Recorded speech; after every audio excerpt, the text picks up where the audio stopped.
В 2016 году на тот момент уже довольно известная финская студия Supercell представила нам карточную PvP-стратегию реального времени под названием Clash Royale, которая уже в тот же год стала легендарной и принесет своим владельцам миллиарды долларов в ближайшем будущем. Но со средины 2018 года, оценивая количество активных пользователей и ежегодной прибыли, а также большое количество хейта в фан-сообществах, ее рейтинг стремительно катится вниз. Сегодня мы пройдемся, оценивая победы и провалы игры, упомянем ее использование как площадки для торговли запрещенкой, а также обсудим, можно ли спасти Clash Royale и дать игре второе дыхание. Проанализировав статистику и мнение фан-сообщества, сразу предупрежу, что видео не является хейтерской направленности. На самом деле у данного проекта все не так плохо, особенно если никто не накосячит. И даже не оставаясь в топах,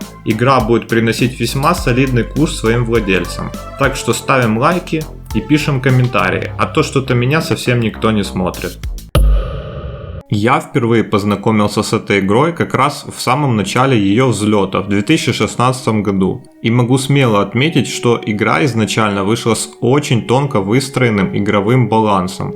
Игру хвалили за сбалансированный матчмейкинг и ощущение, что победа зависит именно от твоего умения и тактики, а не прокачки карт. Матчмейкинг в Clash Royale стоит отдельного видео, но если коротко, то Supercell использует гибридный подбор соперников, где учитывается не только твой рейтинг, но и сила карт, уровень, активность и даже история боев, чтобы удержать игроков в состоянии почти выигрыша. На старте было всего около 42 карт. Каждая новая карта это было событие. Сейчас же их 100+, и добавление уже не вызывает вау-эффекта. Прокачка была медленной, но честной. Все было основано на сундуках и золоте, которое копилось по чуть-чуть. Интерфейс был чистым и минималистичным, ничего лишнего. Экраны профиля, боев, колоды. Все элементы были интуитивно понятными даже для новичков. Полное отсутствие рекламы, что редкость для бесплатных мобильных проектов. Монетизация происходила только через донат, при этом он не был навязчивым. Можно было играть и прогрессировать без доната, просто тратя больше времени. Многие игроки вкладывали деньги, потому что им реально нравилось играть, а не потому, что были вынуждены догонять других. YouTube и Reddit были захвачены контентом по Clash Royale. Игру называли одной из самых инновационных мобильных стратегий своего времени. Турниры проходили даже в самодельных форматах сообщества. Clash Royale – первая мобильная игра, попавшая в киберспорт Blizzard. На BlizzCon 2016 проходили шоу-матчи по Clash Royale. Это был первый случай, когда игра, не принадлежавшая Blizzard, появилась в рамках события. Вот так все начиналось. Пройдемся по серии пиковых спадов, к которым привели обновление игры. 2018 год. Clan Wars 1.0.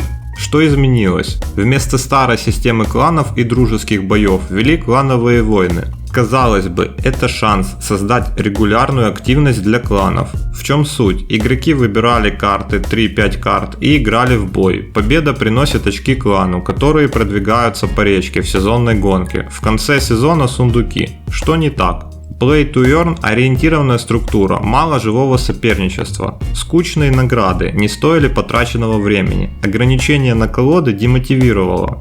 Если выпадала плохая колода, шансы значительно падали. Нет зрелищности, нет ощущения, что ты играешь за клан, как в настоящем турнире. Итог. Игроки ждали увлекательного кланового режима, а получили скучную механику. Это не стало эндгейм контентом, но ощущение «все уже видел» стало массовым. Здесь происходит начало ухода core аудитории.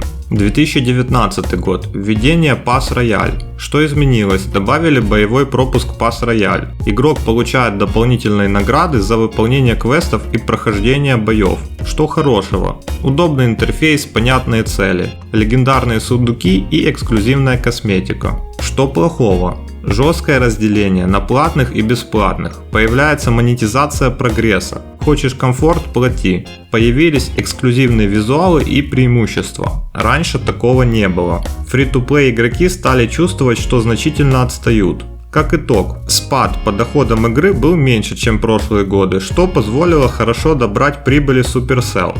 Однако, более навязчивое продвижение донатов, а также уже явное предпочтение игрокам не по скилловым качествам, а возможности платить, укрепило сильное хейтерское сообщество игроков к такому подходу, о чем они стали все чаще упоминать в обсуждениях на Reddit. 2020 год. Клановые войны 2. Пытаясь реабилитироваться, Supercell переработали клановые войны.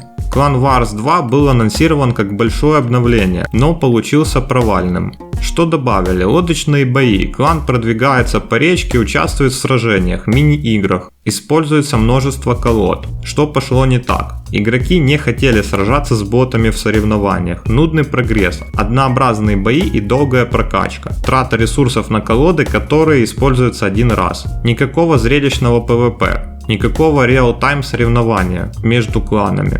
Как итог, огромное обновление, но ощущается как даунгрейд. Хуже, медленнее, скучнее. Кланы стали пустеть, топ-контент-мейкеры начали уходить. Доход падает почти в 2 раза. 2023 год. Elite Levels. До этого максимальный уровень карт был 14. Ввели 15 уровень, но апгрейд до него стоит 1000 элитных карт. Что в этом плохого? 50 тысяч элитных карт нужно для улучшения одной карты. Эти элитные карты почти никогда не выпадают, без доната. Даже при покупке Pass Royale прогресс идет медленно.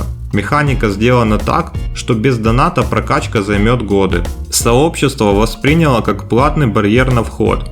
Превосходство платных игроков стало огромным. Баланс разрушился. Старые игроки с 14 уровнем не могут конкурировать с новым 15.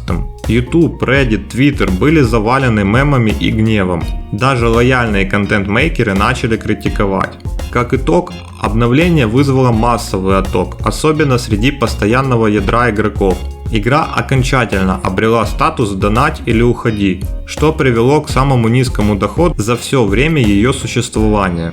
В целом можно добавить, что каждое крупное обновление усложняло игру, не добавляя взамен интереса, усиливало монетизацию, где уже потраченное дополнительное время и успешные победы не давали возможности догнать тех, кто платит, и ухудшался игровой баланс, где фарм превышал тактику и стратегию, хотя именно эти вещи так привлекали игроков в самых первых ее версиях, что приводило к стабильному оттоку пользователей. Причем неестественно большому, в том плане, что если бы игра просто не обновлялась, то обыкновенный ее спад мог бы идти гораздо плавнее. Немного интересной статистики. В период с 2017 по 2020 год Supercell ежегодно проводила официальные командные чемпионаты мира по киберспорту. С 2021 года Clash Royale League использует формат 1 на 1 с призовым фондом в $500 000, который делится между 8 лучшими участниками. За первый год после релиза игра заработала выше $1 миллиарда. Суммарный доход за все годы существования превысил $3 миллиарда. Самый неприбыльный год был 2023 с доходом всего $173 миллиона. Самый большой пик активных пользователей в месяц был в 2020 году и составлял 45 миллионов активных игроков. На сегодня активное ядро игроков составляет более 29 миллионов человек. И если оно и будет уменьшаться, то без казусных обновлений игре это не критично, так как она на сегодня является классической игровой дисциплиной в мобильном киберспорте. Только на платформе Google Play количество скачиваний превысило $500 миллиарда человек. Некоторые фаны в сообществе называют Clash Royale шахматами современности. Что же мы имеем сейчас? Заходя в игру, можно заметить, что пропали сундуки. Не самые неприятные изменения, но, как по мне, они были интересней. Также вас встречает куча всплывающих вкладок с возможностью забрать множество бонусов. Параллельно постоянно предлагая докупить что-то за реальные деньги. В меню добавилось множество разных новых отделов, где потребуется не 1 час, чтобы все запомнить и разобраться. При этом это никак не влияет на основной игровой процесс, создавая лишь ненужный визуальный мусор. Очень заметна инфляция игровой валюты. Эта тема, конечно, стоит отдельного ролика, но если коротко, то ценность кристаллов заметно упала. Раньше их редко где можно было получить, и купить за них можно было только самые редкие вещи, что было альтернативой донатам, если ты хорошо играл и экономно тратил. Основная валюта, монеты, тоже заметно обесценилась. Если в первые годы заработать 1000 монет надо было сидеть не один день и успешно играть, то сейчас за полчаса можно набить 30 000 на изи, что очень обесценивает старое сообщество игроков и время, которое они вложили в игру. В целом как-то казуальщиной попахивает. Зайдя в игру сегодня, лично у меня значительно падает интерес играть. А перекликивая всплывающие всевозможные бонусы, которые не несут никакой ценности, только дополняют раздражение, что приводит лишь к одному выводу: как мы к этому докатились. А что там про торговлю запрещенкой, кстати? Как вы помните, раньше в игре был чат, где можно было писать разным пользователям. И да, его порой использовали подозрительные личности для своих темных дел. Но и не только. При многочисленных жалобах и сложности модерации, а также не сильной популярности этой функции у большинства, создатели просто решили отказаться от нее. Вот и все.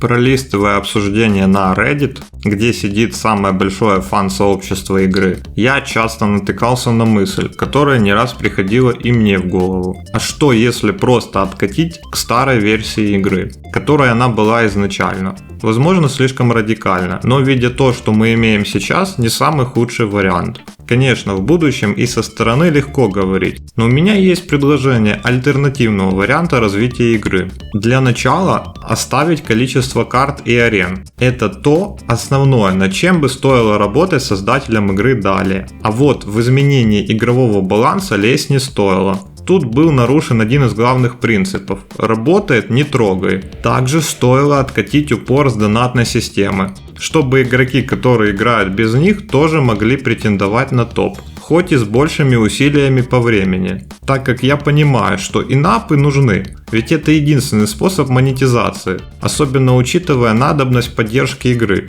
которая определенно стоит денег и немалых. По сути, люди, которые донатят, оплачивают игру за тех, кто играет бесплатно. Поэтому можно пойти по другому пути и добавить немного платного эксклюзивного контента, в то же время не влияющего на игровой баланс. Например, уникальные скины, эмодзи и все в таком духе, с минимальным шансом на их выпадение в лутбоксах. Возможно, оформление этого в NFT-магазин с продажей и заработком. Да, это породит фермы для фарма, подобные как в КС, для дальнейшей перепродажи и спекуляции. Но почему бы и нет? Финансово это бустанет сильно игру, сделает ее более привлекательной, при этом не заденет игровой процесс, что не тронет тех, кто ничего не платит. И третий шаг – сделать понятные войны кланов, предоставив значимые за них награды. Это скооперирует игроков и укрепит сообщество, о чем опять-таки часто пишут фаны на Reddit.